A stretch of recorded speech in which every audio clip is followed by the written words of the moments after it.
Hey Blazers, this episode is brought to you by Audible.com, an Amazon company. Get a free audiobook download and a 30-day free trial at www.audibletrial.com/Blaze Entertainment or visit the sponsor and supporters links on our website at entertheblaze.com. With over 180,000 titles to choose from your iPhone, Android, Kindle, or MP3 player. Now, let's start the show. 5, 4, 3, 2, 1, 0. Let's start the party. Locked in to the hottest station on the planet.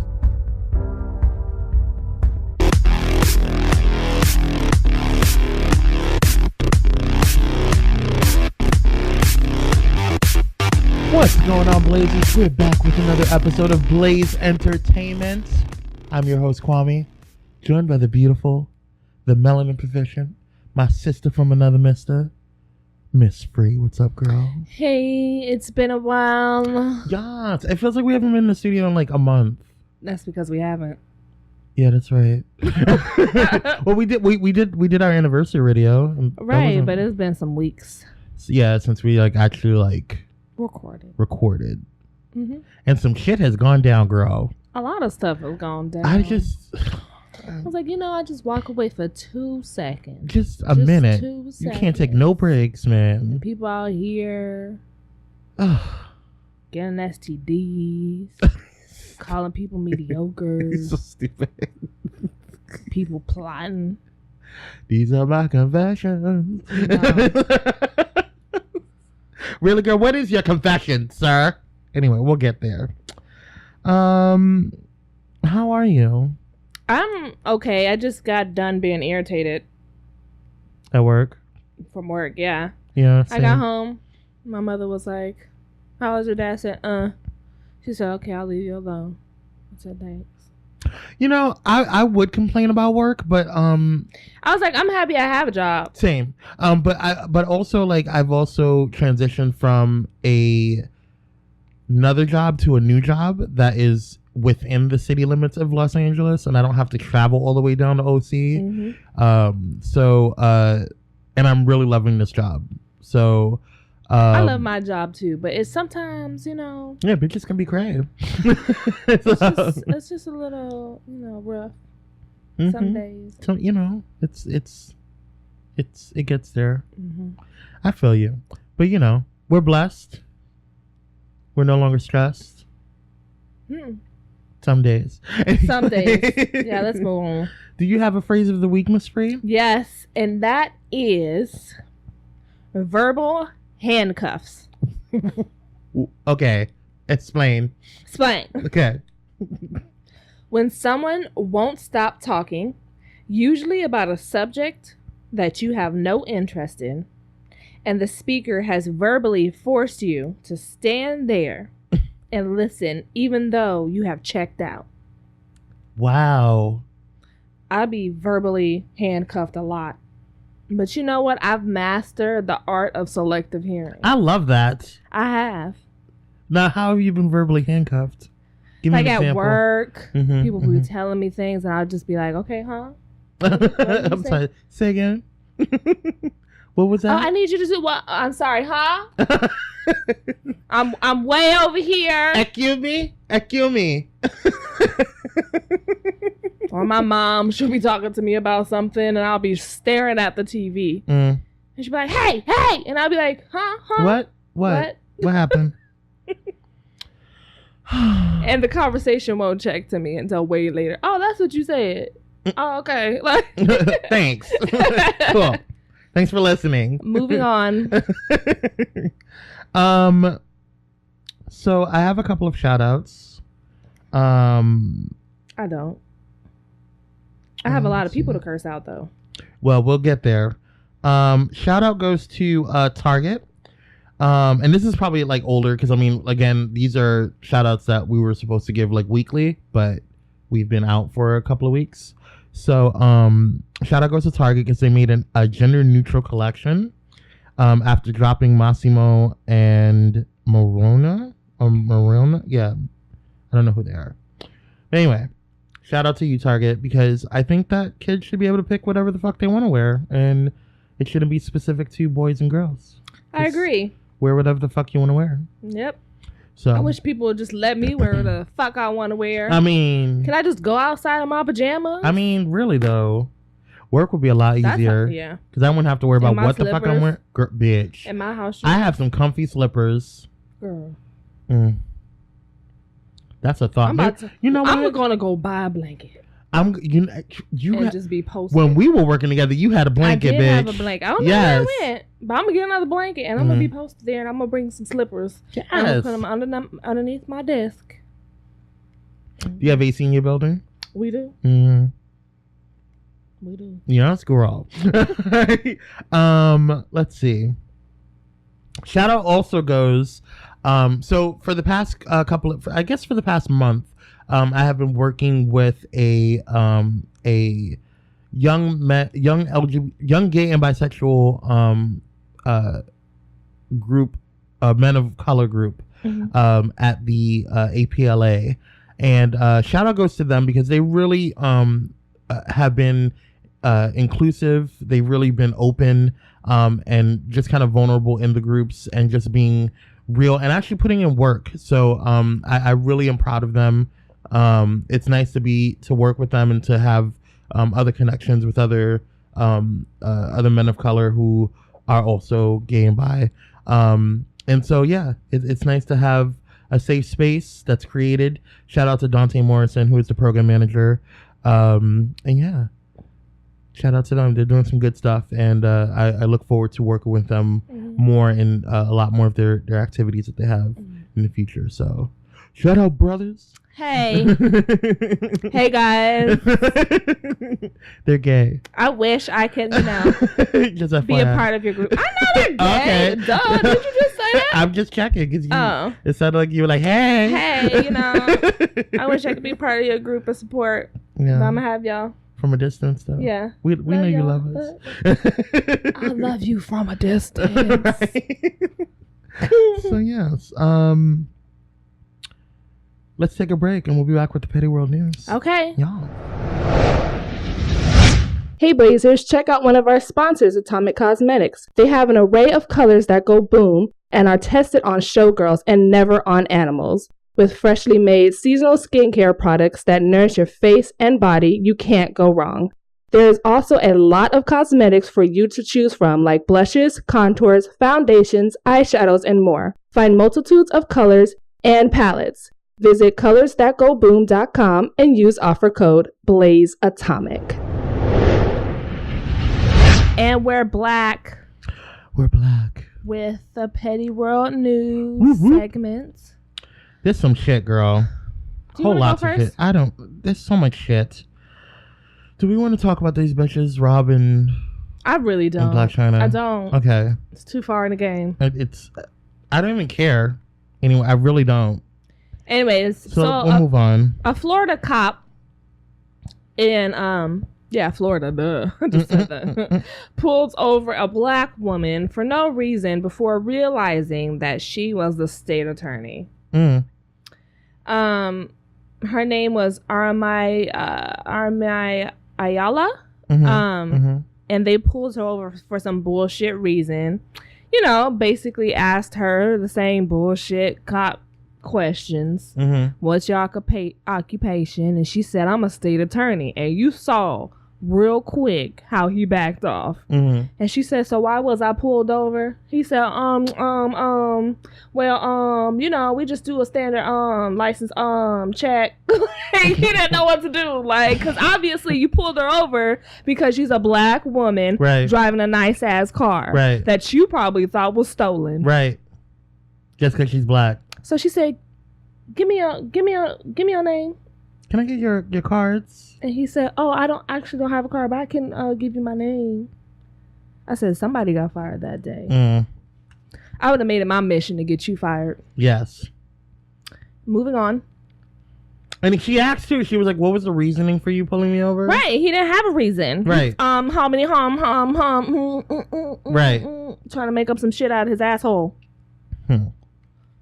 So there's been rumors about Jesse Williams and Mika Kelly. Allegedly they are together. People are having issues because they're saying that he left his wife for a white woman, which is, according to the timeline, is not the case. Mm-hmm. They had already been separated and or talking about divorce prior to this whole Mika Kelly thing.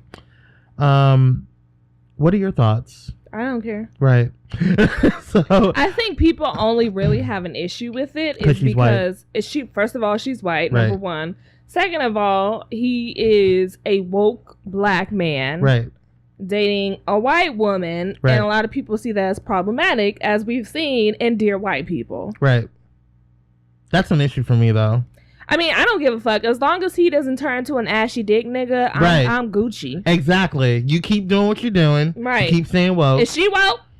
I mean, she's white, so we don't know if she can be woke, but we'll see. We'll see if she's an ally. There? Is she an ally? Yeah. Right. Is she there? Yeah. Right. We'll see. I don't give a fuck either way. Mm-hmm. You got anything else? Oh, I forgot. There's so much shit. Let me see here. Mike Vick. Oh my god. Mike Vick says that talking about an ashy dick nigga. Colin Kaepernick should chop off his afro, ashiest of dicks, and go with more of a clean look cool and hairstyle. Sorry, girl. Hairstyle to be more presentable and rehab his image so that he can play in the NFL. First of all, let me tell you something about Colin Kaepernick's gorgeous, amazing, sexy afro. He can have his afro anywhere he just let it flow. Boo boo. Fuck you, Michael Vick, with your bitch ass. Ashy dick. Go ahead. I'm not even gonna say anything. Mike Vick, listen. Who is he? Nobody likes him. Oh, let me explain to you who Mike Vick is. You know who Mike Vick is. Is this the one with the pit bull issue? Yes, and fuck the nigga that went to prison for having his pit bull fighting.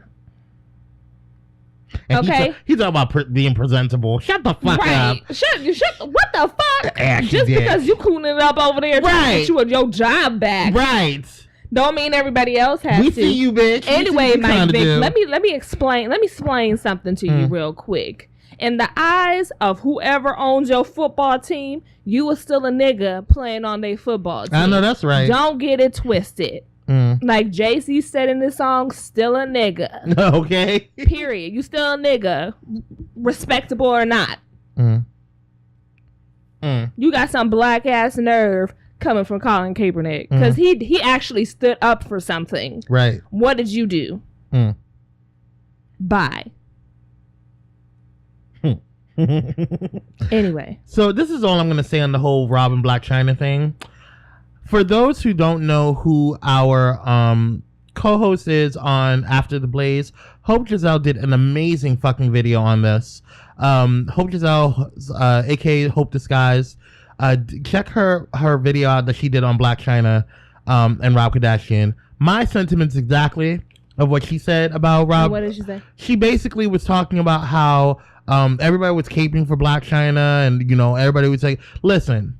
But she understands, like, she's like, but this is, she went ahead and did things to have a come up. And we're looking at her, or these girls are looking at her, black girls are looking at her and having her back. It's like, yeah, Blac Chyna, she got him back. She got the Kardashians back. Don't get me wrong. I do not come up for the Kardashians. I do not like the Kardashians. But every fucking moment, when it comes to black women, and we're trying to, set examples for them. We're trying to have, positive images and goals for young black women to follow. You're going to sit there and kind of give Blac Chyna this kind of platform to be like, oh yeah, all you got to do is sleep with, a rich white man and take, have a baby with them, and then you good and set for life. And all you got to do is be an Instagram hoe and just get impregnated. Like, that's... But let me say something to you about that whole thing. I'm going to disagree with you on that.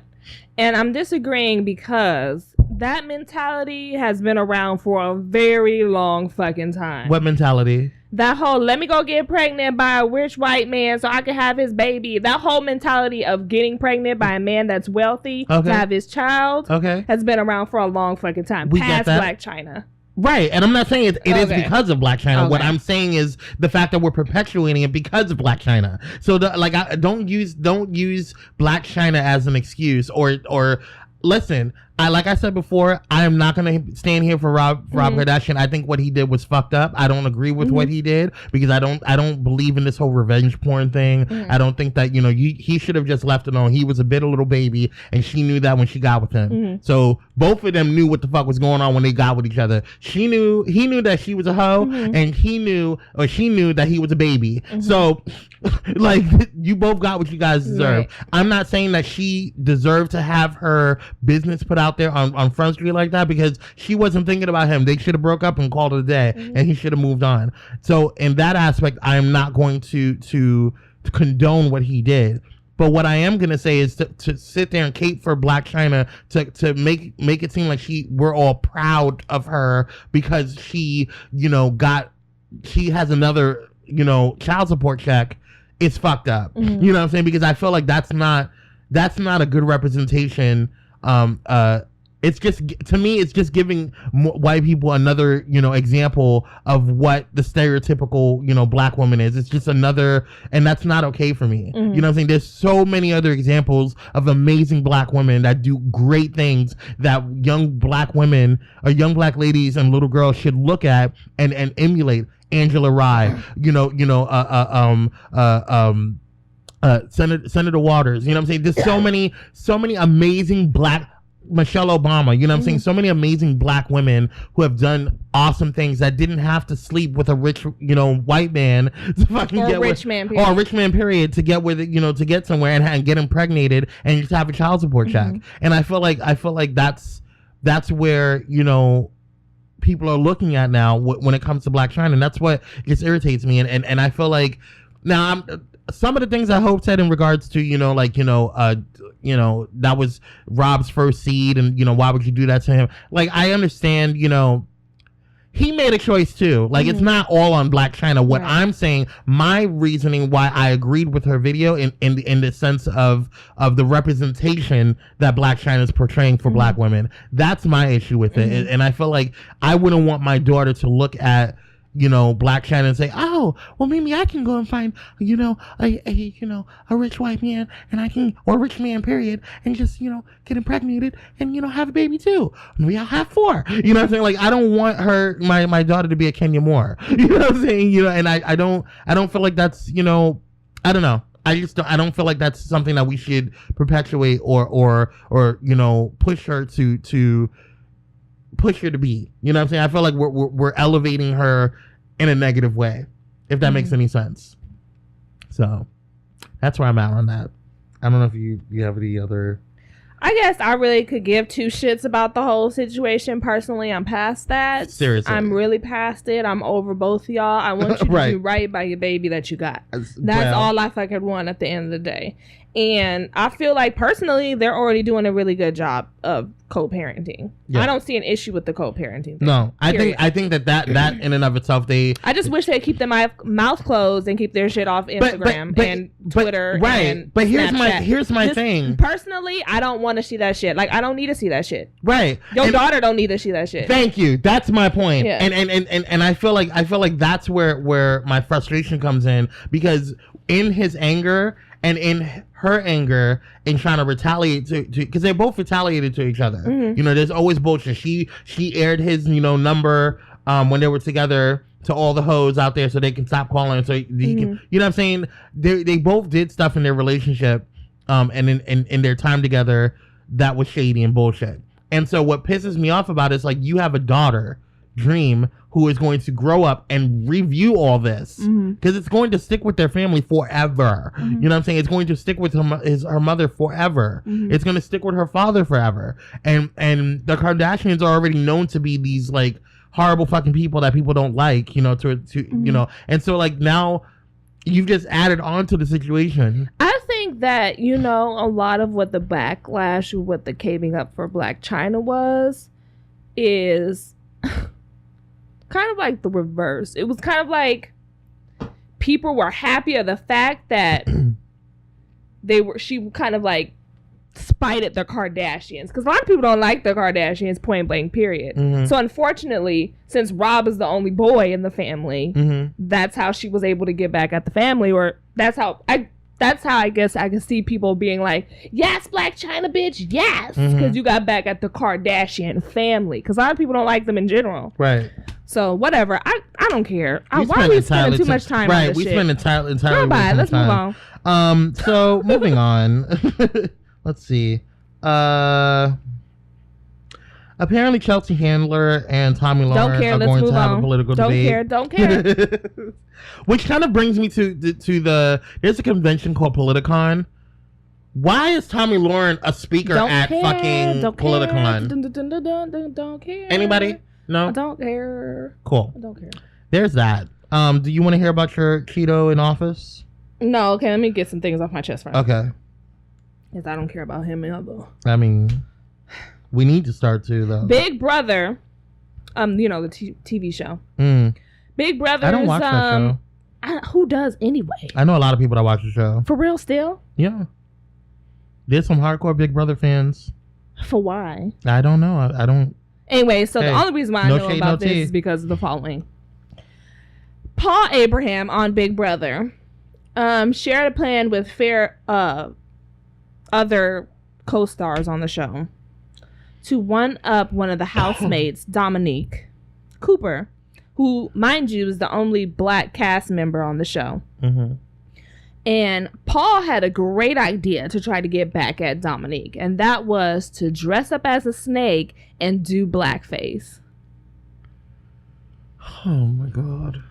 So where my whole issue is that a little later on, Mr. Paul decides to say, well, I'm not racist. So consider this. Think about this. What made you wanted to be petty on a petty level. So what made you in your heart take it to that level instantly? Well, I got to do blackface. You couldn't have put salt in his, you can't switch the salt and the sugar. Like, you can't do something stupid like that. There's so many other things. You have to go to blackface? Right. This is what frustrates me. It's like white people don't understand, like, stop the microaggressions. Like, it's 2007 fucking teen, and we've been talking about it for the past fucking 5 goddamn years, and even longer than that. This is nothing new, and you're continuously doing it, and it's so fucking exhausting. It's so exhausting. And then you wonder why African Americans or black people are fucking angry all the fucking time, and they want to hit you because you do stupid ass shit.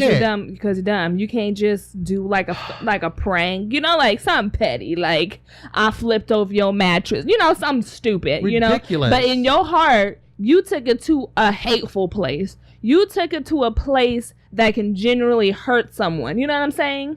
And for you to come back and be like, well, I'm not racist or da. What made you take it to that place knowing the history of the United States of America? What made you take it to that place specifically? Right.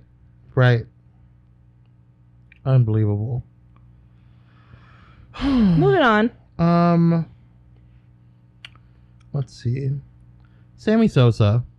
I don't want to deal with that. I just don't. I don't care. I don't care. I don't care. The self-hate.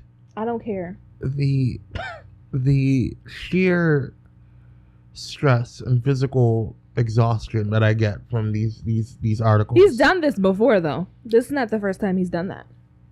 He hasn't done this before. Yes, he has. He's bleached his skin this much where he looks like a pinky. Not pinky, but where he was visibly because Sammy Sosa is dark skinned. Yes. But he has bleached his skin before to where he's been visibly noticeably lighter. Now, I can't say if he looks like, whatever, like pink, but he's done it before. He's done it before. This is not the first time he's done that. Like, what is wrong with you? Why?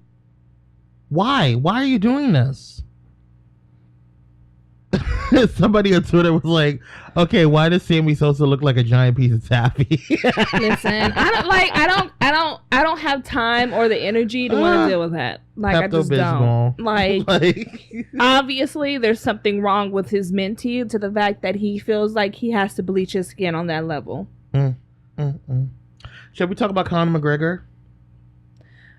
Let me talk about this real fast before I get to Conor McGregor. Because I could give two shits about either of them, Mayweather or Conor McGregor. Right. They could both suck a dick. Okay. Don't bring them over to our side. Madonna. We don't want them. We don't want them either. Okay. Madonna. What she do now? Oh, you messaged me about this. This bitch. Okay, go ahead. So I lost all respect for Madonna after this. I've been lost respect for Madonna.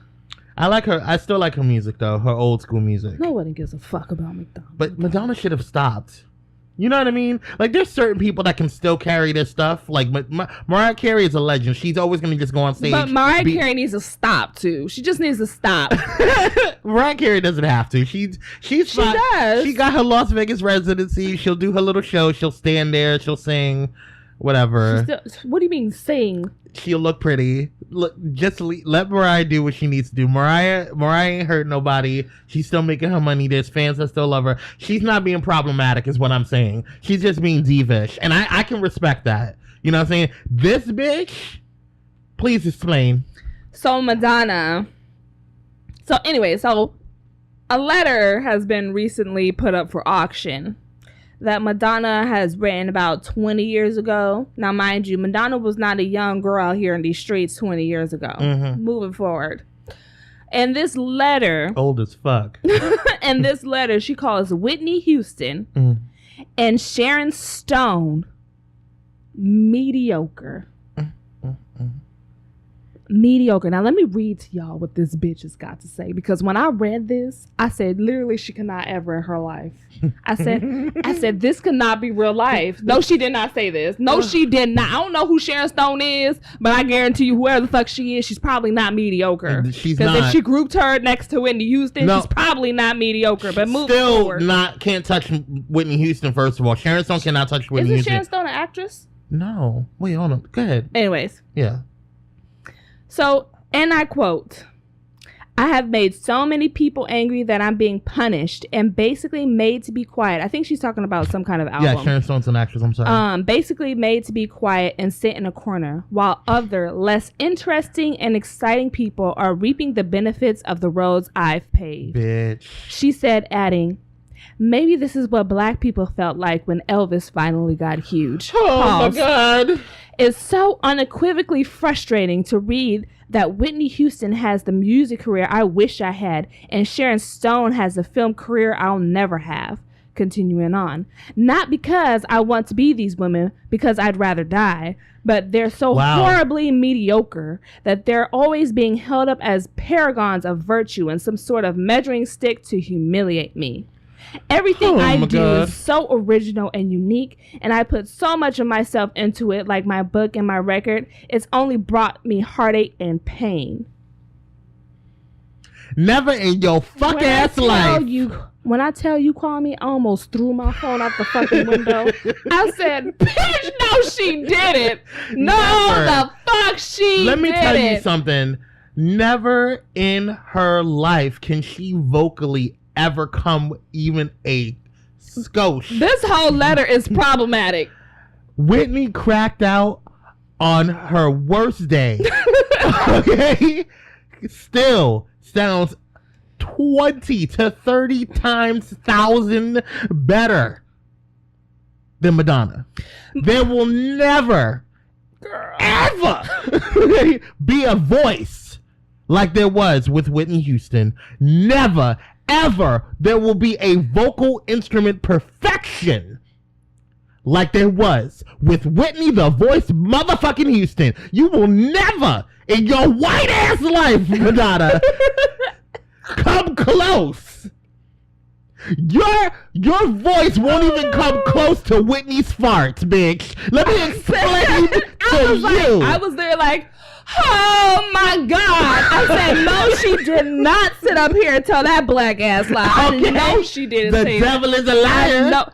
I don't know who Sharon Stone is, but I guarantee you where the fuck Sharon Stone is more talented than she could ever. Have you seen Catwoman with Halle Berry? Yes. You know the bitch that had the stone face? The one that was making them ugly products? Yes. That's Sharon Stone. Oh, okay. Yes. To the point. I don't even care about Sharon Stone. The fact that you compared yourself to motherfucking Whitney the voice Houston is mediocre. You can't just say Whitney Houston. It's Whitney the voice. Okay, she is the voice. She is all of the voice. And then Madonna had the fuck ass nerve to say, maybe this is what black people felt like when Elvis got huge. This is another. And then the previous sentence says, they're reaping the benefits of the paths that I made. Bitch, let me tell you something right now. Okay. You couldn't be Madonna if it was not for a black woman creating rock music. Say that. You could not be in the entertainment industry that you are in now if black people had not created the music that you are doing. First of fucking all, okay? You are projecting. You are mediocre, okay? Not only compared to these two women, you are the mediocre one. First of fucking all. Not only are you projecting, but I am sick and tired of white people speaking from the perspective of black people. You don't know our experience. You don't know where we come from. You will never feel what our experience is or any of our ancestors' experience. So do not talk and speak for us, by us, or in any aspect from our experience. You can tell in this fucking letter that she is very insecure and she feels insecure in her talent. She knows she's mediocre because then she goes and says, Whitney Houston has the music career I wish I had. So if you wish you had her music career, why the fuck are you calling her mediocre? Obviously she's not mediocre if you want her music career. Beyonce the Queen's nose even wishes that she had a skosh of Whitney Houston's career. Every black ass singer in this motherfucker has always wished. I said mommy, that would be like Rihanna, and I love Rihanna. Rihanna to death, but that would be like Rihanna saying, you know what, Beyonce is so mediocre, I wish I could have the career Beyonce had. That don't make no damn sense. I would call Rihanna out on that bullshit. That's some bullshit. First of all, you could never in your life ever. Love you, Rihanna. Love you down, girl. All the way down. Together. Listen, and the Navy better sit back because we ain't coming for you either. What we're saying, we're not doing this whole Navy beehive shit. It is a fact of the fucking matter. Okay, there are two totally different artists in the first goddamn place, so we don't need to even go there. But what I am saying, what Miss Free is saying, okay, is that there is a vocal difference between the both of them, and they both know their places, and Rihanna understands, okay, their place. Beyonce has been in the game way longer than Rihanna, okay? Way longer. So let's make that clear. Like on that level. Right, for you to say come out your mouth and say that. You know what? And I can't even use Rihanna because I feel like that's like Ciara coming out and saying that saying the same thing that Madonna said about Whitney Houston about Beyonce. That's like Ciara saying, yes. No. Sit down. Like, you can sit down. Anyway, so big fuck you, Madonna. I've been over your ass. Never liked you in the first damn place. I didn't get you. Whatever. Matter of fact, Lady Gaga got more vocal talent than you. Listen. You inspired Lady Gaga, girl. Anyways, I'm done. You better say that again. I'm done. Say that for the people in the back. I'm done. Shit. The fuck. Moving forward. That pissed me off. Anyway. You don't even understand how angry I was that day.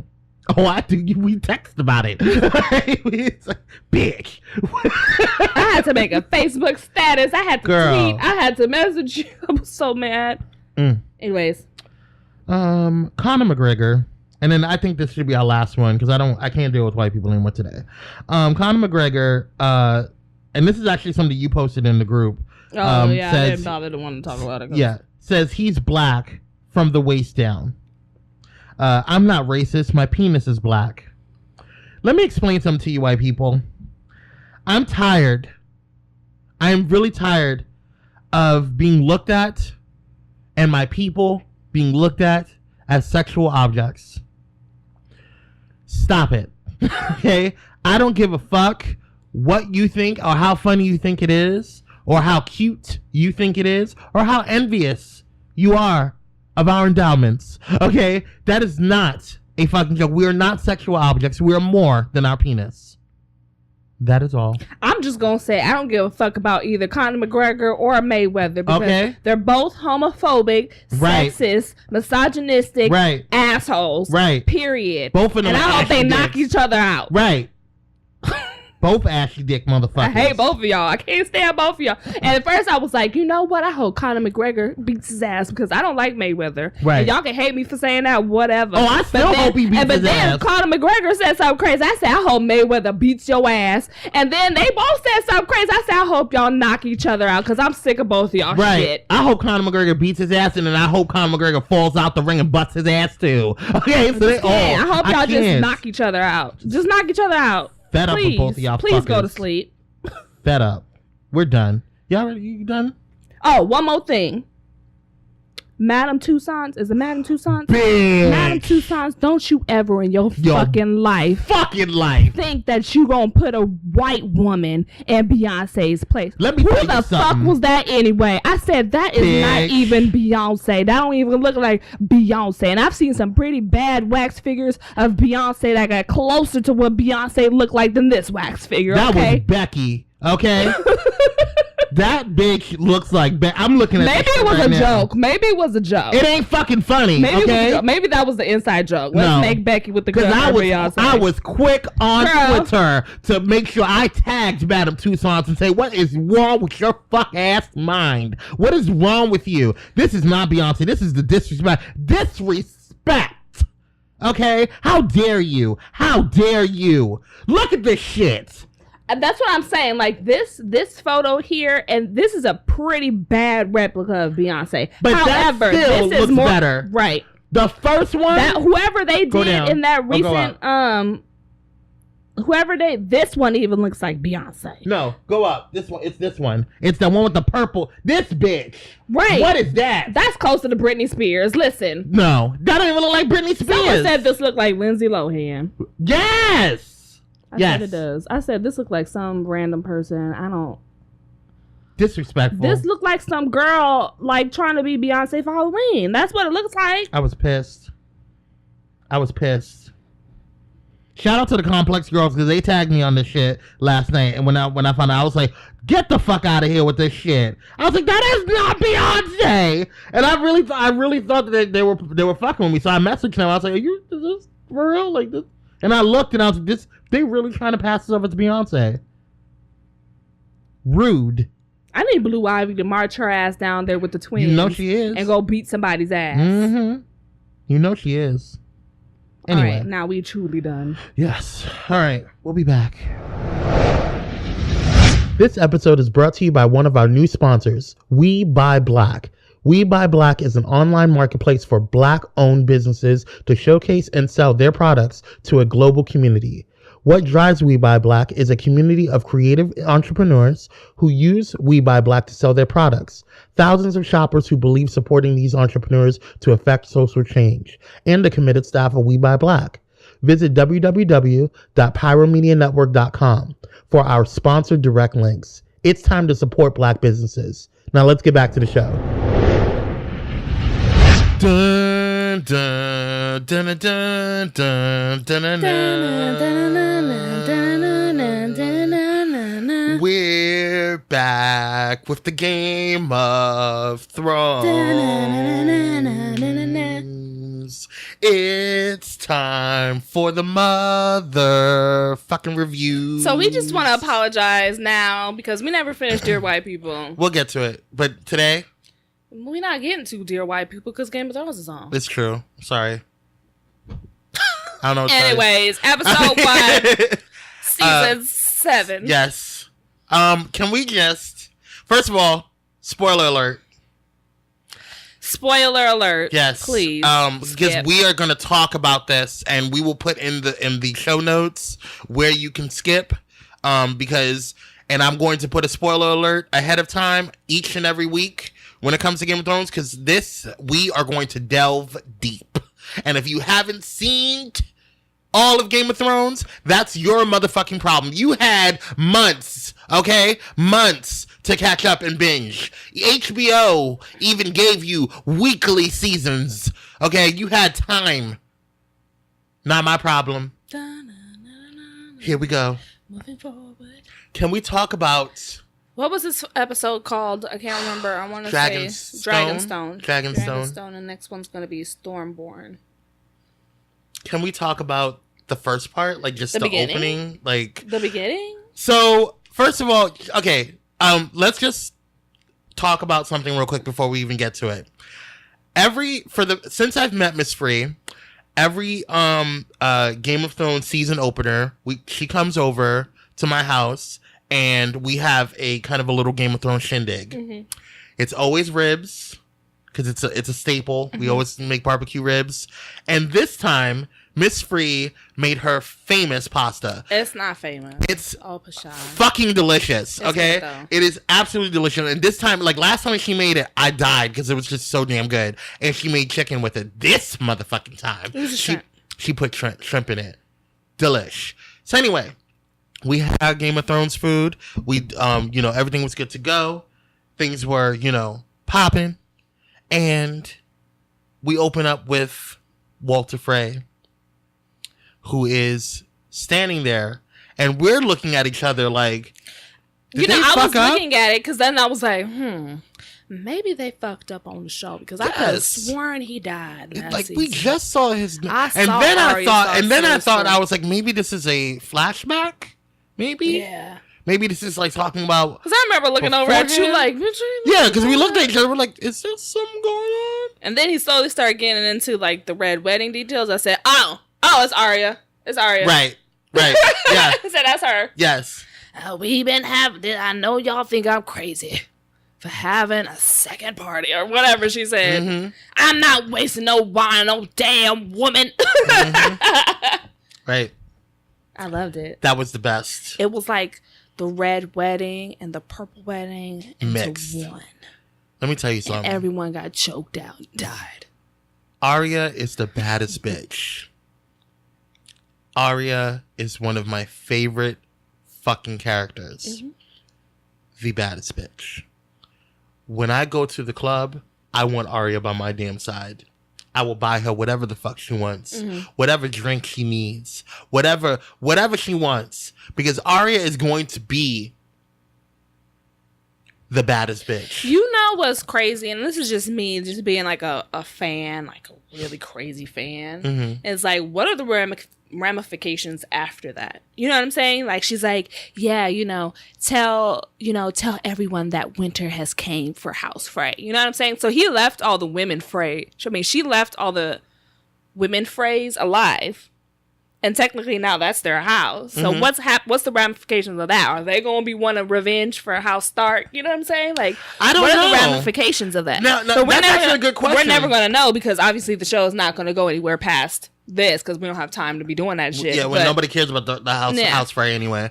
But, just to kind of go into, I kind of like how this feminist kind of wave has gotten into Game of Thrones. Like, we have Sansa, who is like a prominent role in the North. Mm-hmm. We have Daenerys, who is like about to fuck some shit up. Mm-hmm. You know what I'm saying? Even Cersei has taken over, King's Landing. And then we have the Freys, who are now, ran by women at this mm-hmm. point. And then we had what's Sansa? Not Sansa. Daenerys, the lesbian bitch from the water. Yara. I mean, women are doing it, okay? But I honestly think, I don't think that the female Freys are going to have an issue with everything. I think they're going to feel very happy that she got rid of all these bitches mm-hmm. and that they can actually have a voice now. So, I don't know. We'll see. I don't think that's the case. I don't think the writers care anyway. If someone doesn't check Arya, it could go down a very slippery slope very fucking fast for Arya. But that's just me being a fan seeing past the end game of Game of Thrones. I think that Arya, once she gets her revenge, I think she'll be fine. I think that she'll just be. I think that she'll be used as a weapon if need be. Like, I think that she'll be one of those people that just sits in like somebody's council and just like will attack when need be. But I think she's gonna want to go back to the north and just chill. She's like, I don't got time for this shit. I'm done. I got my revenge. Moving on. Well, moving on to the next scene. The White Walkers just taking a casual stroll. Can we talk about the dead giants? 3 of them. That's only what we saw. Yeah, right. Right. They can just be picking up stuff as they go. Because the giants, they have a whole like clan up in the north, right? Yeah. The legend goes. It's gonna be a problem. It's gonna be a problem because I was scared. Look how many people they have. Yeah, I was freaked out. I was scared. I said, "Oh no, this is not." I said, "Bitch, why the fuck would you?" No.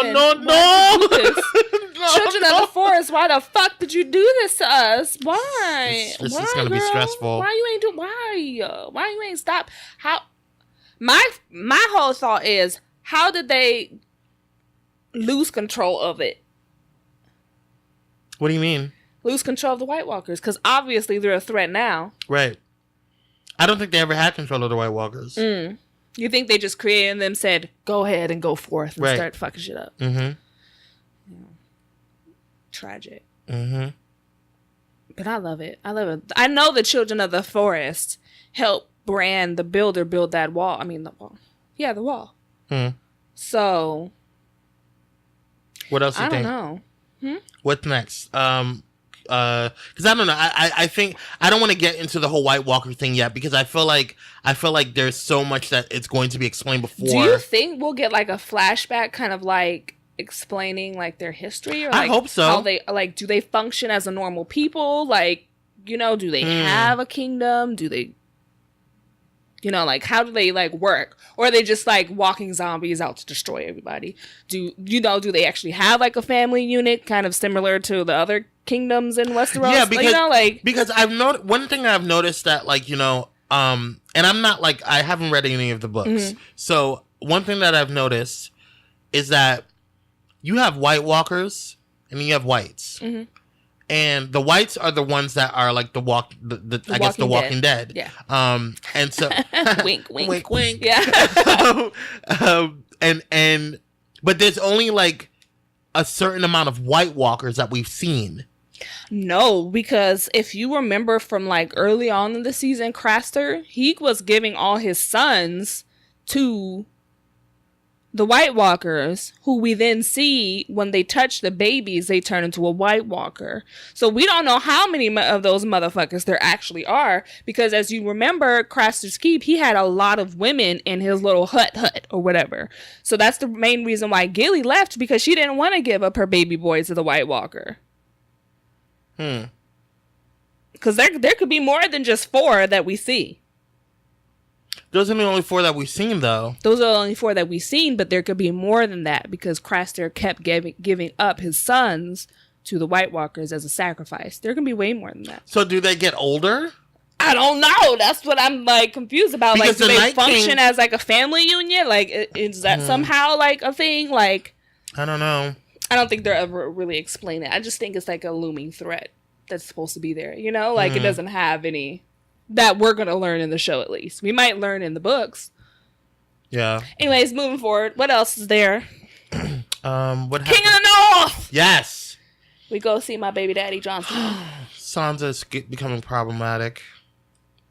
How do you feel about that whole, like I get Sansa... First of all, I don't think that Sansa should have questioned him in front of everyone. However, it did solidify his strength. Because he was able to kind of check her. And... in front of everybody as well. So, but I also don't think that Sansa should have done that. Because what's frustrating with Sansa is that she's in this revenge mentality. Right. And that's fine. That's great. Whatever. I get it. You got bitches you want to beat.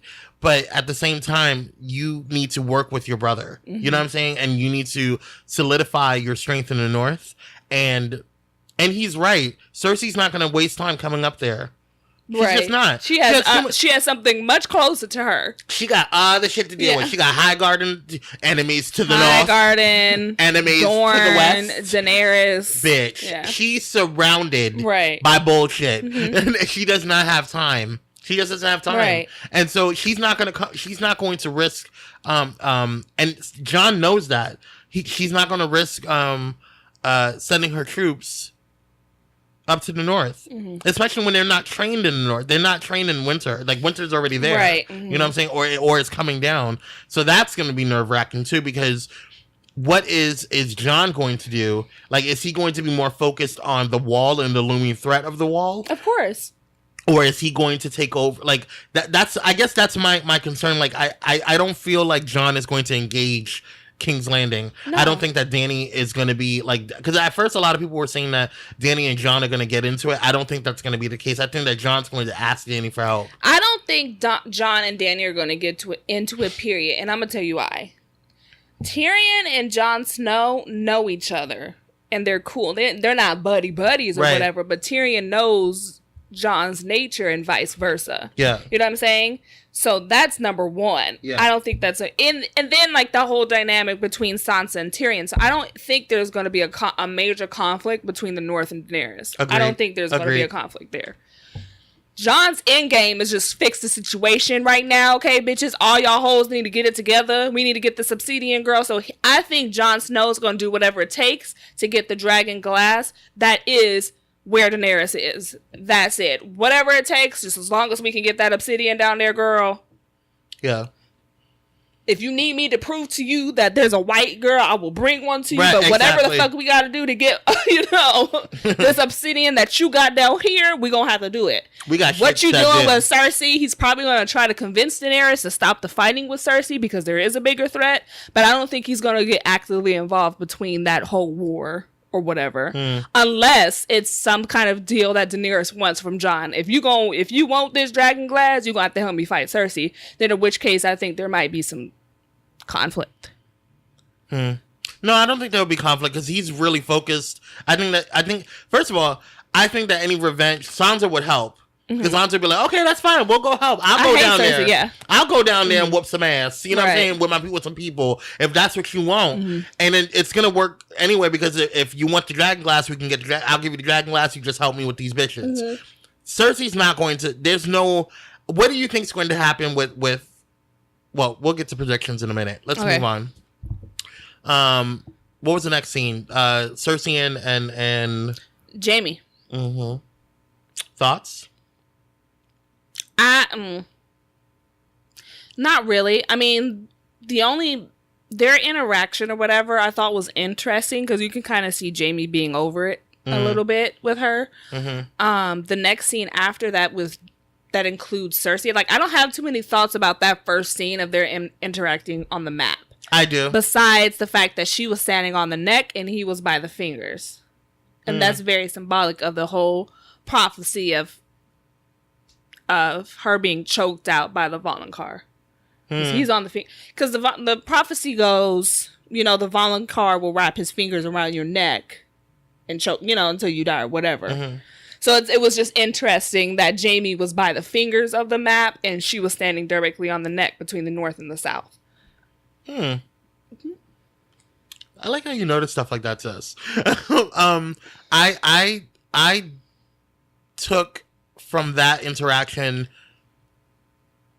like, Jaime knows that they're fucked. Right. And he's like, I don't think you understand the severity of the situation, bitch. Right, we ain't got no friends. Right. Like, you over here trying to have this, like, dreams and visions, but there's literally people on our doorstep getting ready to kill us. This is the beginning of the end. Like, we're the last. Okay, so we need to figure some shit out. Either we need to figure some shit out, or we need to get the hell out of Dodge. Yeah. Like, we need some allies. High Garden's are after us, and they have the food that they've been sending to King's Landing. Without food, we don't have an army because we can't feed them. What you want to do? Especially if you're trying to go up to the north, girl. Right. What you gonna do with some snow, no food? Okay, listen. The next scene, I think. Where did we go after that? We went with Mira and Sam. Bran. Oh, Mira and Bran, but that was just a brief scene where they just let them through the wall. Yes, but I thought it was symbolic. What was his name? The one that's the new Ed, I think Ed is his name. Yeah, the new commander. Yes, Ed, I think. The way he looked at he knows something. He knows it's coming. He knows. Yeah. Was he there at Hardhome? I think so. Everyone was there. I don't remember him being at Hardhome. I think he was there. But he knows it's coming. If he wasn't at Hardhome, he was probably on a different range in which they had, ran into a White Walker or Whites or whatever. So he knows. Mm-hmm. So I think it's interesting. I think they're just letting the living past the wall anyway because, bitch, you ain't dead. So, come on through, Right. But that was just a quick, brief scene. Mm. And then the whole question is, does, the mark on Bran's wrist gonna bring the wall down and blah, blah, blah, blah? Who the fuck knows? Mm-hmm. I don't know. Moving on. The scene between Cersei, Jaime, and Euron Greyjoy. What do you think? I think Euron's too cocky, and I think that he's going to die quickly. Yeah, I don't see Euron surviving past this season. No. I think Euron and those Cersei ships are dope, die though. at the same His time. ships are dope. I didn't think that. And how did you get those ships that fucking quickly? Right. They're doing time lapses or whatever. They have to hurry up and squish things in a bunch of time. So whatever. I don't know how he got the ship, seeing as there's no trees on Iron Island. But well, that's just a detail that we'll just skip over. It's magic. Cause magic. That's why. If you can fucking have dragons, I can fucking have 1,000 ships out of nowhere. What else happened? What's next? What happened after Euron? I can't really remember. Oh, Daenerys. Daenerys. Let's just talk about Daenerys. First of all, I was before we get to Daenerys, it was Sam.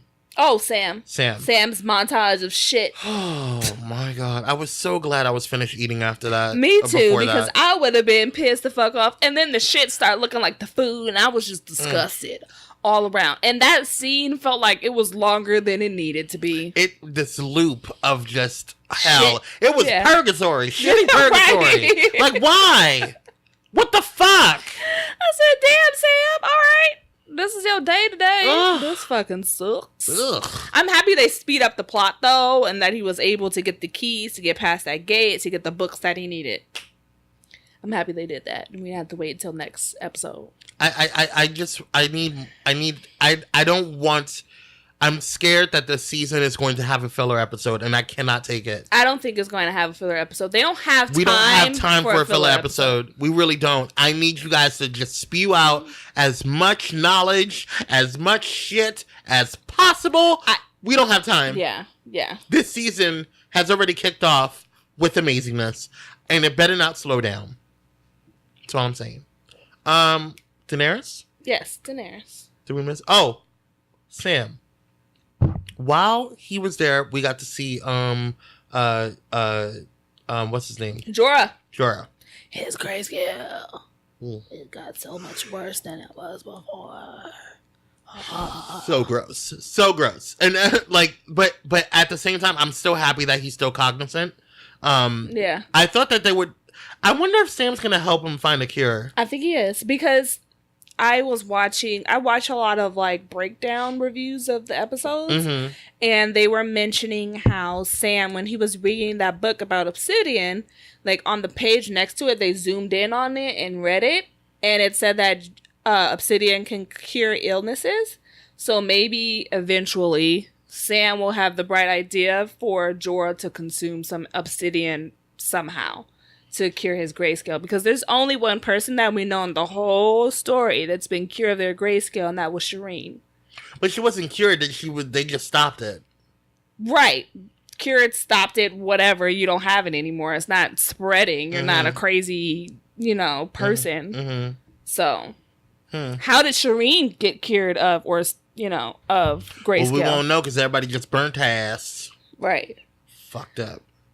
And fucking, what's his name, is dead. Stannis. So, bye, girl. Anyways, can we get to Daenerys now? Yes. Okay. It was a very emotional moment when she touched this hand. I was like, this is what you wanted all along, girl. This has been you are here now. All of us. I think that every single Game of Thrones fan has been waiting for this moment. Right. The fact that she came. First of all, I think what's really cool and what's going to solidify her position, not only with the Dothraki, with the sons of, was it the sons of, Harpy? No, the second sons, and also the Unsullied. The Unsullied. What's going to second sons are back in Essos though. They didn't come with her. I thought they came with her. No. They didn't come with her. So who stayed back? The second sons. She left old Cutie Pie over there in Essos to run that little place she conquered. Huh. Okay. A Marine? Yes. Okay. Well, whatever. The people that she got, for them to come into this new kingdom that's like pretty much been abandoned, it's all theirs. You know what I'm saying? This new castle. Like it's all theirs. And something that my partner Zach had mentioned, the wall when Tyrion and first of all, Daenerys walking up in there and just wasting no fuck ass time and just saying, "Shall we begin?" was everything. She just skipped the throne. She was like, "No, ain't got time for that. Let's just go straight to the chase." We don't got time. We don't got time to talk. And you told me that was the original. That's the ancestral seat of Targaryen. That's where when they came from Valyria, the Targaryens. That's where they stopped. That's where they built their castle. So that was kind of like the original King's Landing. Not where everything is. No. So the capital is King's Landing. Yes, but Dragonstone is where they landed first. The Targaryens. Yes. Okay. So that's their castle, sort of. King's Landing is sort of like I don't know how to explain it. It's like a castle that rules all the other castles. However, Dragonstone was their castle, if that makes sense. For Targaryens. Yes. So just like the Lannisters have Casterly Rock. Right. But they're technically in charge of... The Starks have Winterfell. Right, exactly. So it's just Dragonstone is the Targaryens' house. Yes. Okay, that makes sense. Okay. I'm getting it. Yes. Full circle. But something that Zach had brought up... When they walked into the wall, and this kind of goes into our predictions, when they walked into the wall, or walked into the room, with the strategy room where Stannis was, I never noticed that wall with the dragon on it. And so people have been, or Zach had brought up, and he was like, that wall, ice. He thought of like because they think there's a theory that there is an ice dragon. In the wall. Right. That's where in the north. Okay. And that... What's that have to do with Dragonstone? And... Because it's in the wall. Oh. It was on the wall. Oh, okay. And so there's a theory that there's a dragon in the wall in the north that the White Walker, the Night King, can control. That's a reach, though. That's a fucking reach. That would be... I think that would be too much. Yeah. I feel like... So we're just gonna have Dragon and his brothers and shit fight this ice dragon that's dead? Right. That made no fucking ass sense. Like, if anything, I can see one of Daenerys' dragons dying and then the White Walkers, resurrecting it. That would make sense. Right. But I can't see a physical... ice dragon shooting ice out of its mouth. I can't visualize that. That doesn't make any sense to me. We'll see. So I think that's a reach. If they do put an ice dragon in the show, that'll be cool. But I think it's just too. It would be too overly done. I don't think it would be cool for me. It would just be extra. Yeah, I would just like why? Why? Just like kind of like Ed Sheeran, it was just random. A lot of people have problems with that scene, but I liked it. I didn't care. Because he blended in. It wasn't like a big... Like, yes, okay. So this is why I think people had problems with it. Before Game of Thrones got super huge, you know what I'm saying? And I'm not talking about the books, because there was already a fandom with the books. I'm talking about before Game of Thrones on HBO got super huge. Nobody knew this cast. Nobody knew these actors. So they got famous because... Of Game of Thrones. Game of Thrones. Right. So... with that being said, you have this brand new cast and these new actors that nobody's heard before, and there's no, so you can't like, it's not like they threw Beyonce in there. It's like, oh, you know who Beyonce is. Mm-hmm. So they created this entire world that people can step out of reality and see that this is the Game of Thrones world, right? And this Game of Thrones fandom. It's this world. Because even with Walking Dead, you know that some of those cast members are some of them are famous. Right. You know what I'm saying? That even prior to Game of Thrones, so it makes sense. Mm-hmm. Or excuse me, even prior to Walking Dead, so it makes sense. But with Game of Thrones, it's its own entity. It's its own thing. And so seeing somebody who you recognize in quote unquote real life in Game of Thrones kind of takes you out of it for a second. So I get that. Because for a second, that's how I felt. I was just like, Ed Sheeran. Honestly, I didn't have a problem with the scene. I didn't care. I didn't care that Ed Sheeran was in the scene. However, I would have preferred that scene never been included in the first place. We could have used that chunk of time for something else, personally. Here's why. And that's nothing against Ed Sheeran or anybody else. That I just think we're at the end, and scenes like that aren't necessary. I disagree. Here's why. Because I felt like that helped Arya's character building and character development, because Arya up until that moment has been totally like, has been all about, just kind of like killing people and like, just this angry, type of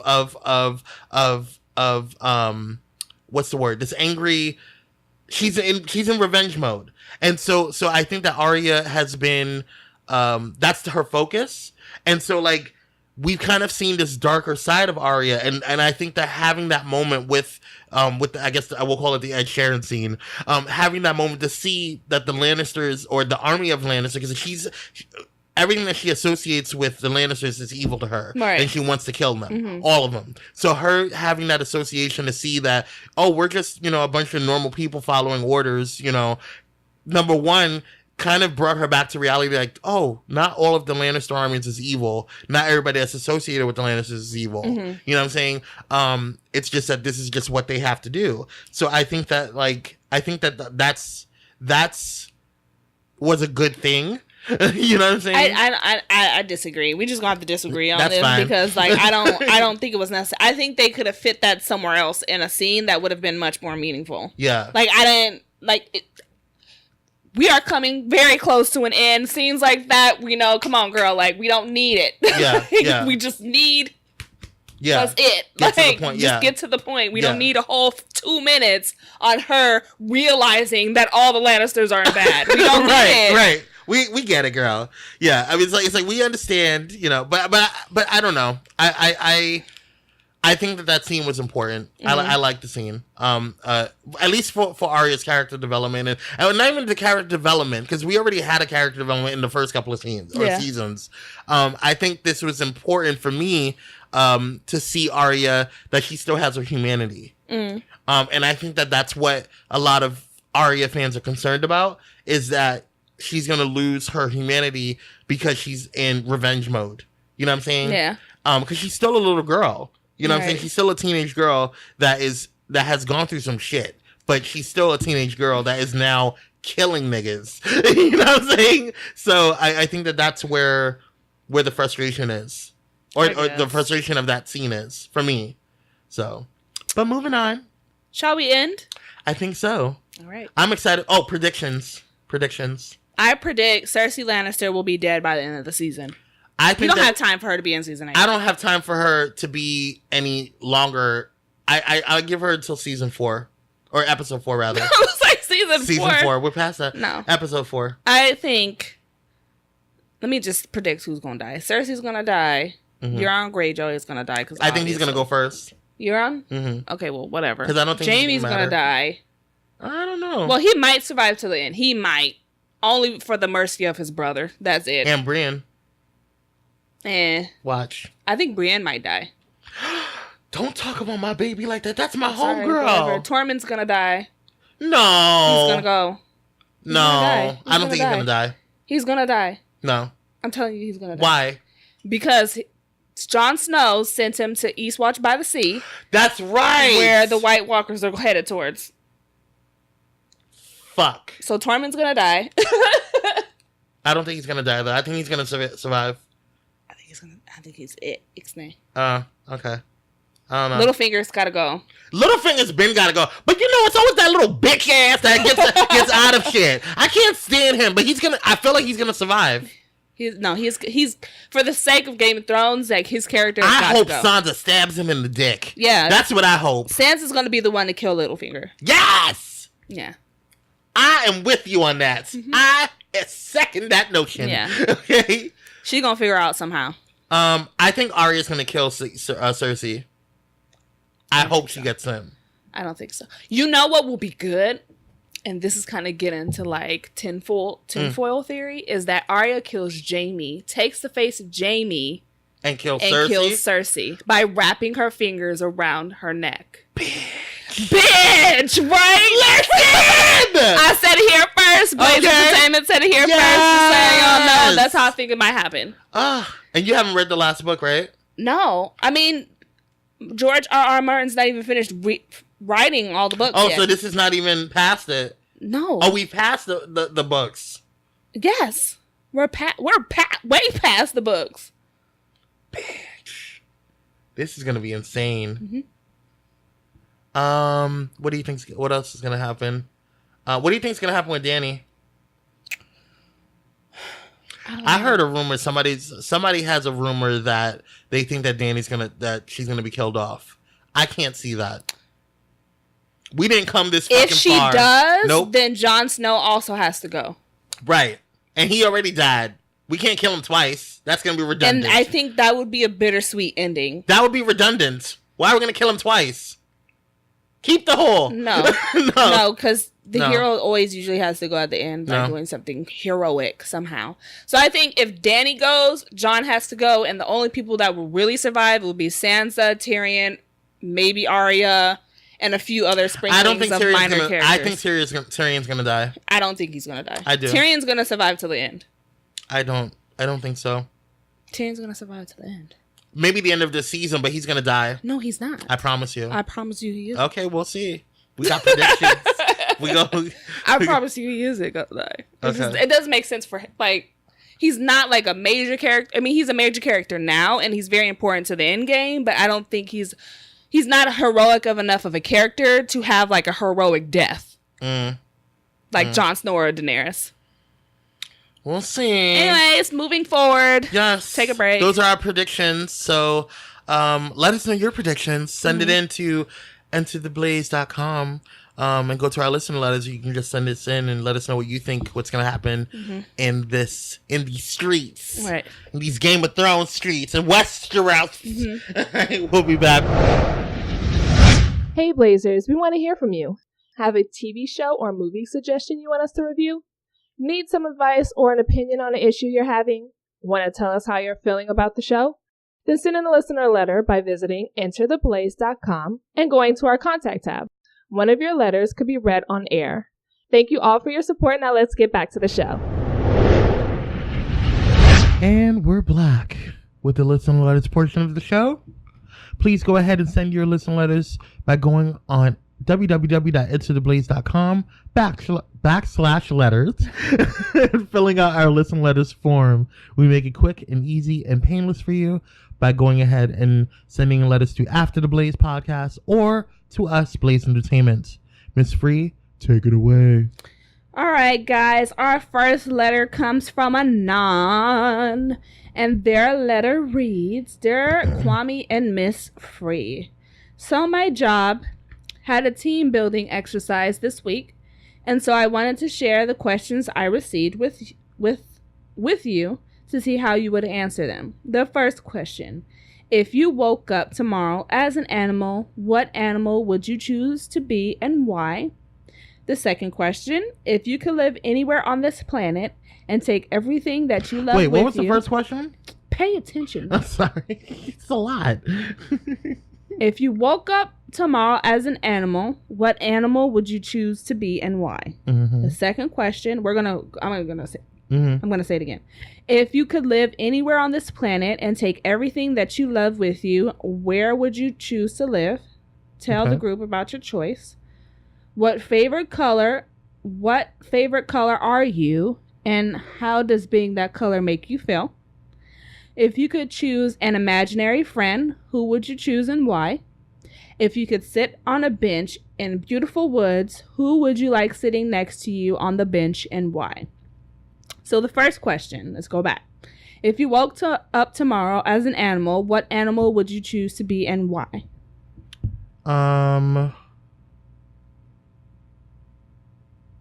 Probably a falcon. A falcon? Yes, because I fly around everywhere. That's it? Yeah, bitch. Why not a pigeon? Fuck a pigeon. A pigeon. You can fly everywhere as a pigeon. Yeah, but a falcon has fly claws. everywhere as a seagull. A falcon. Fuck a seagull too. You can fly everywhere as a duck. No, a falcon has really good eyes. They can see really well, like bird's eye view. That's where like falcons are strong like that. And then they're also predators as well. Like, so I'm not gonna just be fucked with. Pigeons get fucked with. I'm not gonna be the. Pigeons are street rats. Flying rats is what they are. I'm just saying, like, pigeons get on my ass. In all the birds, why a falcon? If you wanted to just fly everywhere, why not pick her other random bird? Because falcons are cool as fuck. Okay. And they fly at higher altitudes. Okay. Falcons are the shit. Okay. Let me see. I would probably be a giraffe or an elephant. Why?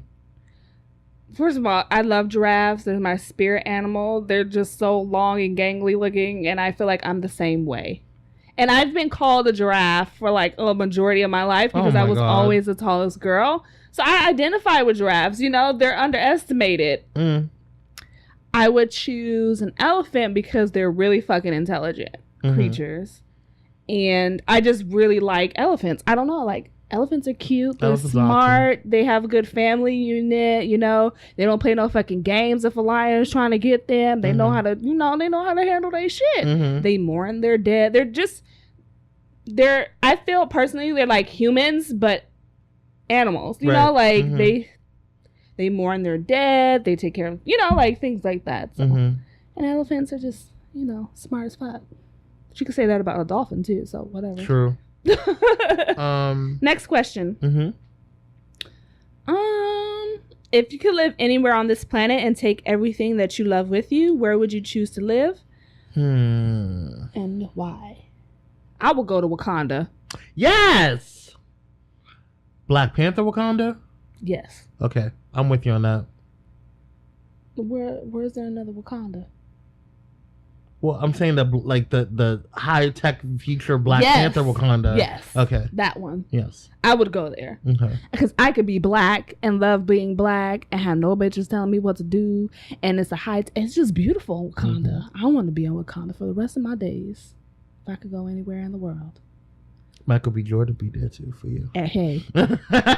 Let's all go to Wakanda. Okay. What about you? I would say Wakanda, but I also would say, I don't know. I would want to be like on like an island or something. But then I get concerned because then what happens with like hurricane season? So I don't know. Wakanda probably. Yeah. I mean, I know that's not a real place, but I mean, if we just choose, they didn't have specifics, right? Shit. I mean, if you really want to get technical, I'll be off this damn planet, to be quite honest with you. Right. I'll be flying through this damn galaxy away from these motherfuckers while they suffocate in this non-existent climate, change. But that's just me. What is your favorite color? I mean, what color are you, and how does being that color make you feel? Well, I'm black. Like a color. Oh, like an actual color. Okay. Yes, I was nigga. like, damn. I don't know. You go first on this one. Let me think about this one. I'd be red. Oh, you took it. I was going to go for that. And red makes me feel sexy and sultry. Yes. And no niggas can touch me. That's how it makes me feel. I would say purple because purple is royal. And I've just always had an affinity to purple. Or blue. Okay, and blue, how does that color make you feel? Purple makes me feel royal. Okay. And I just think it's a really strong color. And I feel very very confident in purple. But blue also makes me feel calm. It reminds me of water, obviously, but it's very calming. And I feel really focused when I wear blue for some reason. So yeah. If you could choose an imaginary friend, who would you choose and why? I'm gonna choose a fictional character. Okay. Ooh. There's just so many good ones. Good fictional characters. Okay. Oh, I'll pick Garnet from oh yeah, Garnet's hella chill. Yeah, I would definitely pick Garnet from Steven Universe. You could probably smoke a bowl with Garnet. Yes, bitch. Yeah. Girl, listen. I'm gonna agree. Just because I have so many different ones, I can't really choose. Like, yeah. Well, so I'm just gonna agree with you because that'll just get me out of that. Okay. If you could sit on a bench in beautiful woods, who would you like sitting next to you on the bench and why? 2 people. You go first. No, you go first. Okay. One would be Alvin Ailey, even though he's passed away. Okay. Alvin Ailey is the choreographer and the director and creator of the Alvin Ailey American Dance Theater, which was one of the first black or the first black dance company.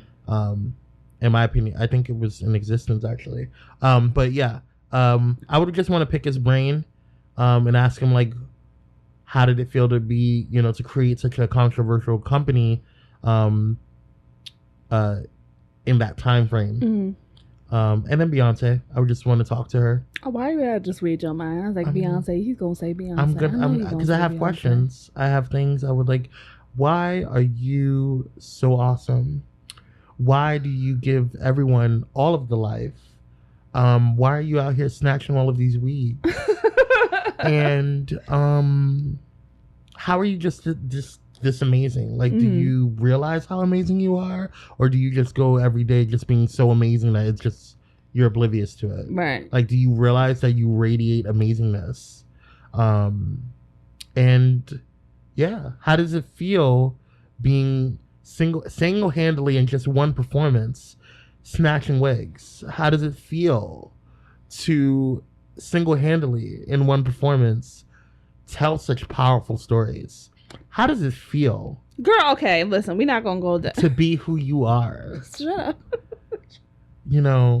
How does it feel not going to jail after finding out your man cheated on you? You, of all people, as awesome as you are. Because she's Beyonce. What physical strength did you have? What power came over you that you didn't immediately kill him? I want to know, because that's goals. For a black woman to be cheated on, you don't kill him. Goals. So I have questions. All right, so for me, moving on from that,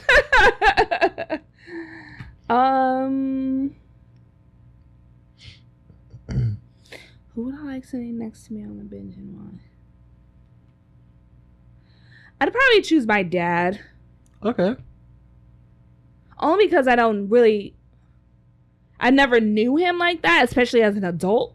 So I feel like as, sitting next to him in some woods, I just can ask him. I can relate to him on an adult level. You know what I'm saying? And we can just have a conversation as adults, That's probably who I would sit next to, is my dad. Who else?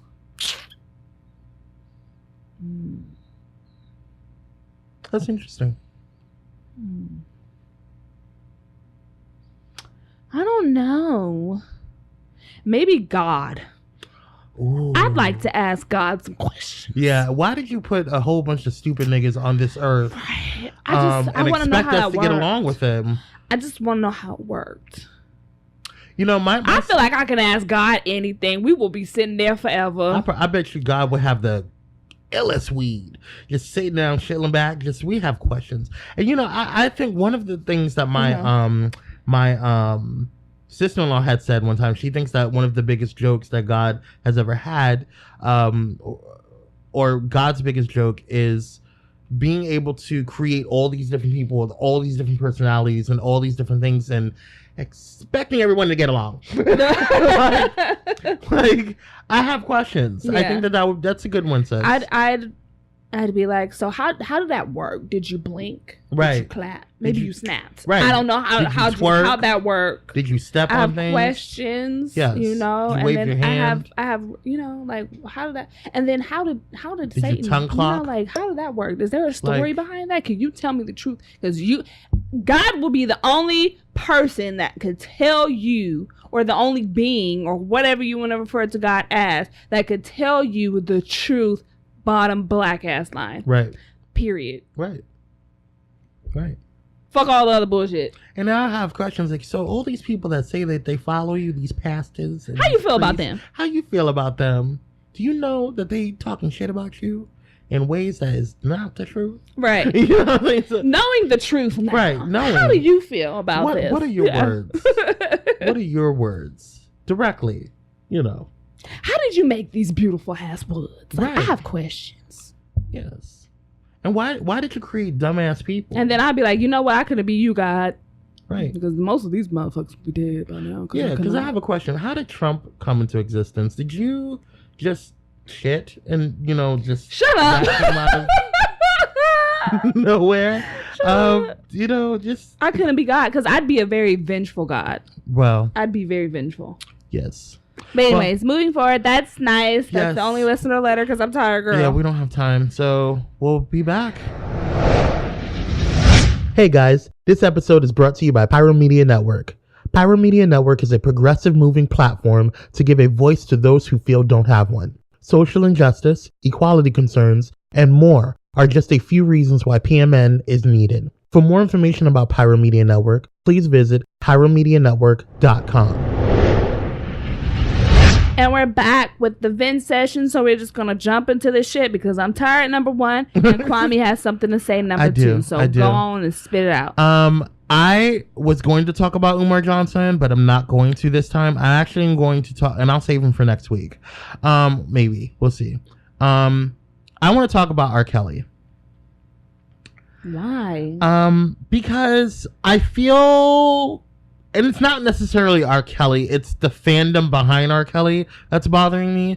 I think that we have a situation with Black culture that we're so busy trying to protect our culture that we don't understand that we don't need to follow the bullshit.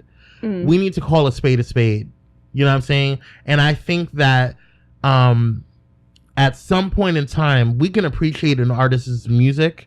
We can appreciate an artist's work and their artistry. And I think that, you know, we've always talked about separating artists from who they are as a person. I have a hard time doing that. It is hard. Very hard. I can't. You know, or rather their work, separating them as a person, because they're still human. But at the same time, even if you're human, there are still certain things that I just don't condone. And I don't know. I don't know about you, but I personally don't find anybody attractive that's under 21. You know what I'm saying? Like, I just don't know how that's a thing for R. Kelly. I don't understand why. And these could be rumors. These could be people, like, you know, just trying to, talk shit about him or whatever. But at this point, I haven't researched it too much or whatever. But let me explain something to you. What we do know is that we've seen tapes. What we do know is that he was married to certain people. What we do know is that he dated an underage starlet. What we do know of this man is that he's done things that is just not so good. So I guess my frustration behind everything is the fact that we as a people, as a culture, I know it's hard to chastise and it's hard to talk shit about our people in front of white people, but we don't need to be following the bullshit. I don't condone what R. Kelly has done in the past, what we do know of, and I don't condone the rumors and the alleged stuff that is going on now. I don't condone it. And I really think that artists that are on tour with him really need to rethink what they're doing because they are representations of their brand and what they're doing and who they're trying to pull in. So I think it's really important that we start reassessing who our leaders are in our community, that we start really refocusing where we spend our money at. and where we give our connections to and our energy to. So that's all I have to say. It's not a huge event. It's been fun. It's been real. That was our show. Don't forget to go on to entertheblaze.com for all things Blaze Entertainment and After the Blaze podcast. And at me. Yes. At Twitter. So we know it's real. Free23. Yes. Oh, look at you remember. I know my Twitter handle sometimes. I like talking to people. Yes. Yeah, definitely go ahead and follow us on Facebook or excuse me, follow us on Twitter. Miss Free is Miss E Free 23 and I am Cyrus SYRIS 11. You can also find all these things on entertheblaze.com under the host site. You can also find Hope Giselle and 50 Shades of Gay and their social medias as well. So definitely go ahead and follow them because they're hilarious, especially 50. He be putting out some hilarious shit. Yes. Amen. All right, guys. We'll see you next week. Yeah.